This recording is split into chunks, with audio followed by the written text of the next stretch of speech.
Thanks for coming back, Michael. Thanks for having me. It's gonna be fun. Tell us about the adventures and like what you. Well, tell us a little bit about your background, because I don't think we've really gone into that a lot of times about your military career. Yeah, I'm from Fresno. I was born here and raised here. I went to Bullard High School. In 1980, I dropped out and joined the Navy. You dropped out of high school? Yeah. Oh, that's why you said you would have graduated. Yeah. Oh my goodness. Yeah. So what did your parents think of that? Were they okay with it? No, they weren't happy, but they were pretty pleased about me going to the service. It's going to be one of those instances where if I didn't go into the service, I might have ended up in another institution that wasn't part of the military. So that worked out pretty good for me. I spent 5 years in there, did 3 tours overseas, learned a lot, made a lot of good friends. And then when I came out, I transferred over to City College for a couple of semesters, and then from there I got enough credits to go on to Berkeley. So you did complete high school in some fashion? No, you went to really. Berkeley without technically a degree? That's pretty badass.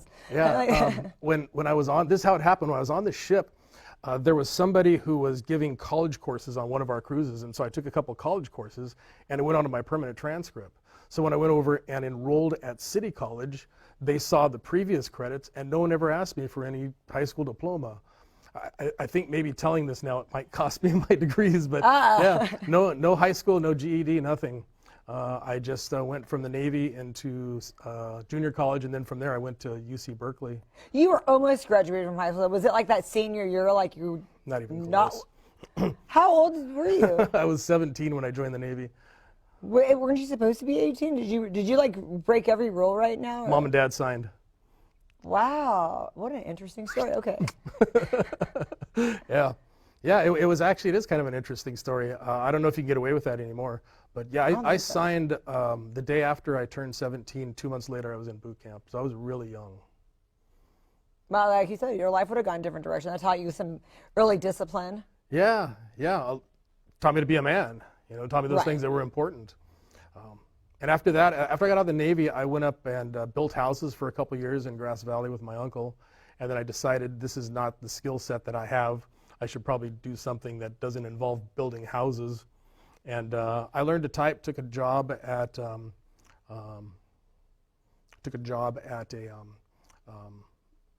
bank, and that's how I was able to transition into the college and then to university after that. So what were you doing at the bank? You're a banker? I started off just what was called proof of deposit, where you sat in front of a computer and you entered checks as they came. Back then you had to enter the check amount on all the checks that came through. That wasn't done automatically. So I was just kind of doing that all day long. Wow. Yeah. So how do we go from all of that to transition into being a private eye? It gets even stranger after that. After I graduated from Berkeley, I said, I want to be a lawyer. That's what I decided I was going to be. And so I went to law school. You want to be the one worst thing that's more disliked than private eyes. Yeah, it goes pretty much, I think it goes car salesman, lawyers, private eyes, right? Something like that, yeah, which I've done all of. So what kind of lawyer did you want to be, or what did you do? No, I actually did it. I graduated from law school. And where was that at? Cal Western down in San Diego. Okay. And after I graduated from law school, I took the bar, passed it, and I opened up a practice. I was here in Fresno for, I think, a little over 10 years practicing law. For what kind of lawyer? I was a trial attorney. Wow. Yeah. I have actually been in front of jurors and tried cases, done the whole bit. But it didn't really go that well. It wasn't a good match for me. And why? Unfortunately, there's a lot of, I think there's a lot of possible excuses or a lot of possible reasons for it. I think overall, though, the real reason, when you're a trial attorney, when you're practicing law, there's always somebody getting hurt. It's an adversarial process, and so you have a defendant, you have a plaintiff, and the idea is to win your case. And so there was a lot of feelings of walking away with darkness in the heart. And I think that was, I know this is getting really deep and psychiatric, but I'm sorry, but it's the important story. I think with my religious background that I had when I was a child, this wasn't sitting right, and I didn't recognize it. And I became kind of a dark person. I I lost my family. I went through a divorce. I stopped seeing my kids. I kind of sank into a really dark funk. Was a lot of it too because you were so busy with work, you didn't give the time to the family, or? I think it was something else. It was something else. There was, like I said, there was a darkness that was inside of me. I wasn't a nice person to be around. On a lighter note, I used to walk into my mother-in-law's house to go visit. The first thing they do is they put a scotch in my hand and sit me down on a couch. That sounds like it calmed you down. Yeah, we don't like you until you're. So anyway, this in 2008, when that's when we had the Great Depression or the Great Recession that came through. Most of the clients I had were car dealerships, and they got pounded.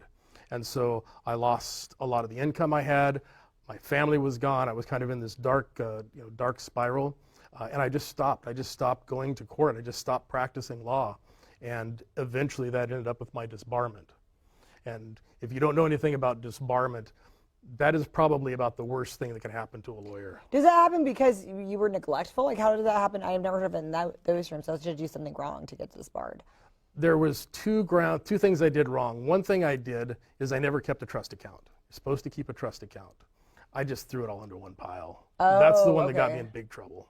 There was another one too that was, it wouldn't have gotten me disbarred, but it doesn't sound very good. And that was the misleading a judge. Yeah, you just got caught on that one. Yeah.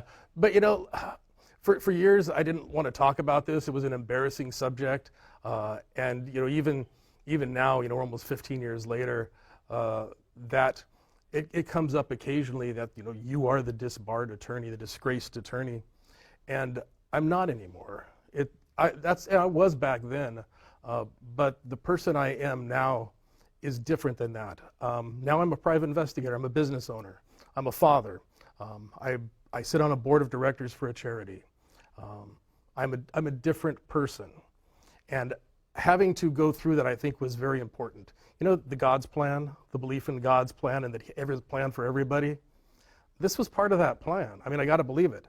The person I am today, I could never have been on that prior path, and so I don't have regrets. Yeah, I have regrets because maybe I hurt a person or two along the way. That doesn't feel good, but I think it was the right path for me. So now we're up to me being a private investigator. Well, that's a great backstory. Well, yeah, and I've never really talked about that openly with anybody. It was just recently that I started to tell this story to people and let them know, because it's not something you can hide, and you can't ignore it, and so you might as well embrace it. It's part of who I am.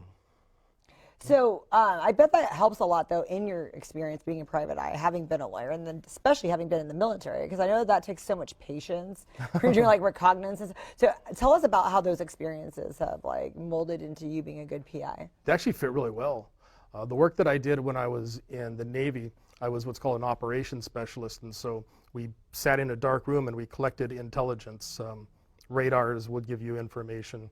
There'd be people, human intelligence, people that were out in the field that would give you information. We had all these different ways that information was coming into us. Then we'd collect it, we'd analyze it, and then we would disseminate. We'd give it back out to the people that needed to know it.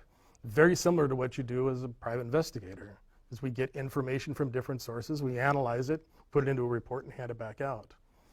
And then as far as being a lawyer, that was a great experience because it gives me the ability to step in and do jobs that other people might not be trained to do.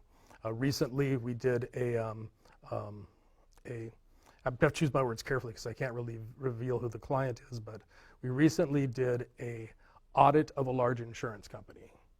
And if it hadn't been for the background I had as a lawyer, I would have been lost. I wouldn't have known what to do. Wow. Yeah. Reading all the paperwork and seeing where money was going and all that stuff. Yes. Was a lot, yeah. Yes. Wow. So that's being like hired on a big scale to do something big with. You don't do stuff though for like insurances, like workers' comp and all that, to see if people are really injured. You don't do that kind of. I don't do very much on the workers' comp. There's several large companies that only do workers' comp. Right, that's like a specialized field. Yeah. So I know that's not your big thing. This is like a different kind of version of Yeah. where you're like on a big business scale, investigating the business. Yes. Well, investigating for them. Another good example would be we did one recently. a company had several complaints of sexual harassment within. And so we went in and interviewed, I don't know, a dozen people or so, and found out who was saying what about who, and looking at all the notes that were being passed and back and forth, checking out phones, and then providing a report to the board of directors for the company. So you didn't have to set up, and you didn't go into the business and try to get sexually harassed to see if that was a thing? No, you know, that's not my thing. That's not my thing. You're like, no, they're going to say. Okay, so in that situation, you're identifying yourself as a PI straight up, right? Because, okay, so sometimes you're not identifying yourself as you are, sometimes you are. Now you're going to get me in trouble here. Uh-oh. We're not supposed to do that. Anytime that you're working as a private investigator, there's a California law called the Private Investigators Act, and one of the things that we are not supposed to do is use ruses. We're not supposed to lie about our intentions. You're not supposed to go undercover at all? You're going to get me in trouble again. Well, I mean, no, but I'm not, see, Yes, I have done it before. But you're not supposed to? Yeah, I have had other people. Is it one of those things where it's like you have to identify yourself as a cop if you're asked if you're a cop? I don't think you have to do that. I've heard that too, but no, it's just a weird thing. And I think what it was meant to do is to prevent people from lying about important things. As if I were to call somebody up to verify their employment, I can't call them up and say, this is Dr. Benz, and I'm trying to verify it, I'm trying to confirm an appointment for this guy. I can't do that. I would have to say I'm a private investigator. That being said, though, a couple years ago, we had a party that was going on with underage drinking, and so I did send two of my employees in undercover to pose as underage girls. So it kind of really depends upon the situation. Well, that's what I would have thought you would have done for the sexual harassment thing, too. I was kind of like, hey. Yeah, that would be interesting. Put a couple of employees in there for a while. Right? Yeah. That'd be expensive. It'd be fun, though, yeah.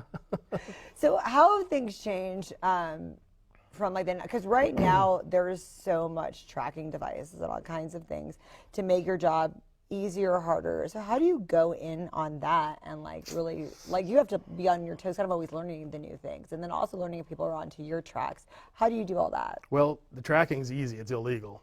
We can't use tracking devices. You'll get in trouble. Yeah, it's a misdemeanor. There are some exceptions to it. If I were to get permission from the owner of the vehicle, I could put a tracking device in it. That's borderline. Probably should tell the person who's driving it there's a tracking device in it. But you could do that maybe. And then husbands and wife is where we usually see it.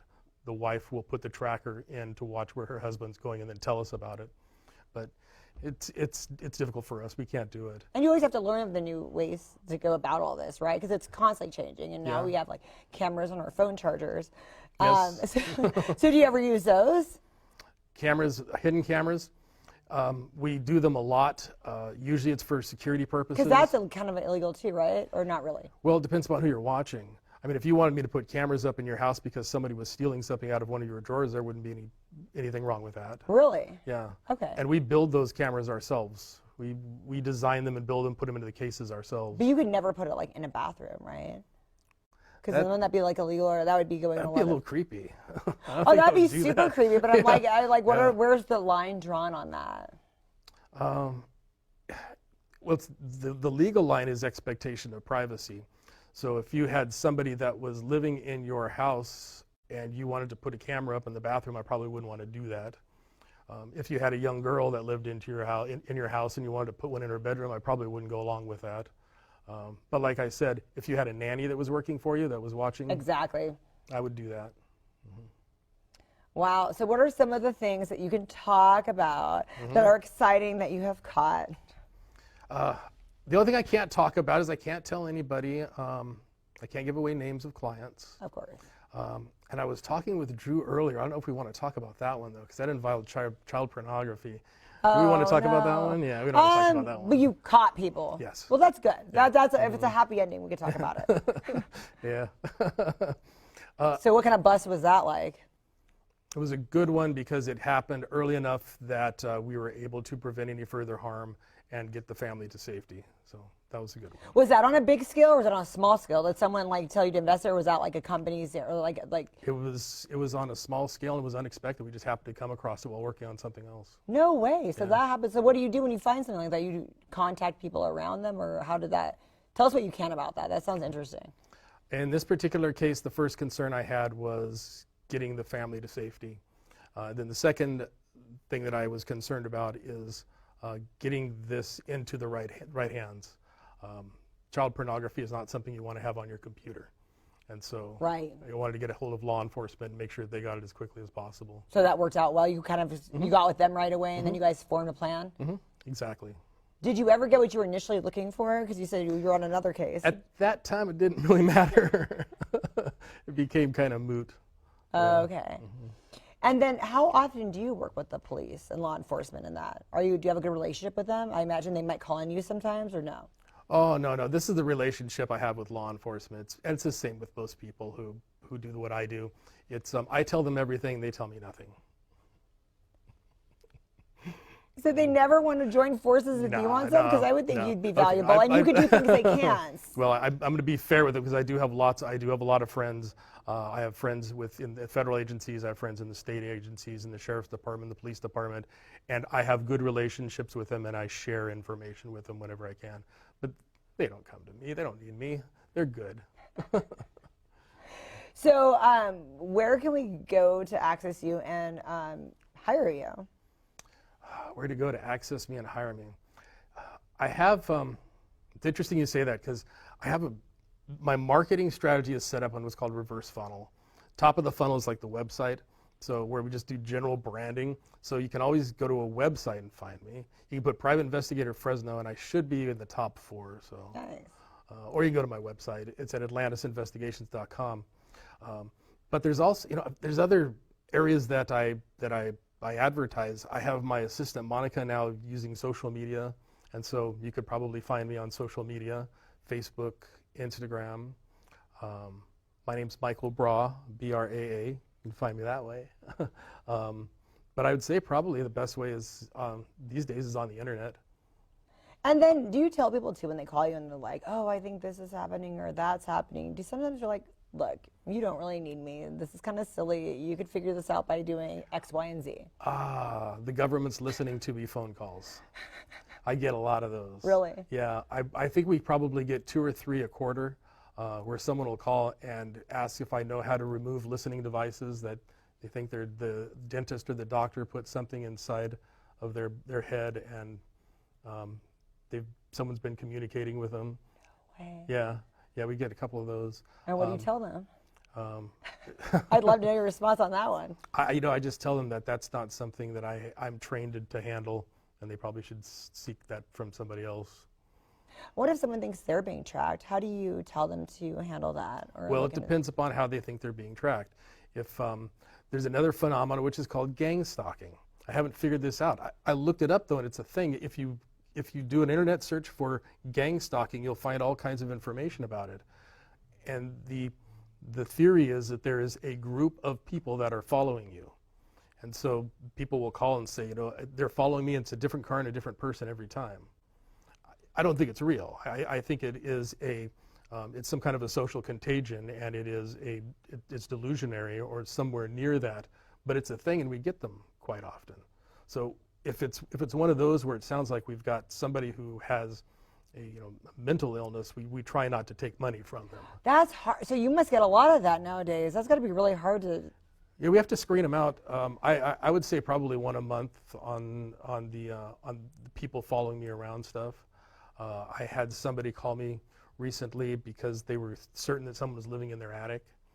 And in that particular case, because this person was so, they were so insistent about it that I never supposed to work without getting paid. But I found out who she was. I found one of her relatives, and I called and got a hold of her brother and told her brother, hey, she's trying to hire a private investigator, and I'm not going to do it, but she might call somebody else, so you might want to step in. And so we did. Mm-hmm.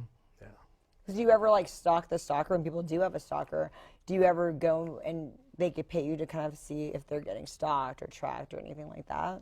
Yes, I've done it a couple of times. It's never been successful. So no one's ever really stalking. No. People are just really paranoid about being stalked. Well, sometimes you want to make sure. Sometimes, especially when we have a divorce and both sides are hiring private investigators, the other side wants to know if they're under surveillance. So what do you do in that situation? We run into another one of you working for the other side. It's an interesting thing. It's called counter surveillance. I don't want to tell you how we do it, but there's a way that we do it. To where it's like you guys don't get in each other's way, but you guys are watching each other's people? Is that? Well, the goal is for us to find the other person without them finding us. Oh, wow. Yeah. That is so interesting. Do you ever offer tips on your social media about like what people do? Because there's got to be some basic things like I said, where people don't really need you. Yeah. People can find out stuff on themselves. So how do we find out like little simple tips? I do it all the time. I'll get a phone call and somebody will say they're looking for a high school friend or something, and I'll say, go online and use been verified, or the other one's Truth Finder. There's ones online where you can do it. Cost you $20. Don't want to hire me. I'm expensive. So yeah, I'll send people out with tips like that occasionally. What's one of the biggest ones that you get that's like really simple that you're like, come on guys? That one right there, missing persons. People call us up and they want to find somebody. That's just really easy to find if they spend a little time doing it themselves. That's great. Well, thank you so much for coming and hanging out with us. And everyone's got to follow you on what's your Instagram? It's Atlantis PI. Okay. Thank you for coming on the show today. Good talk. Thanks.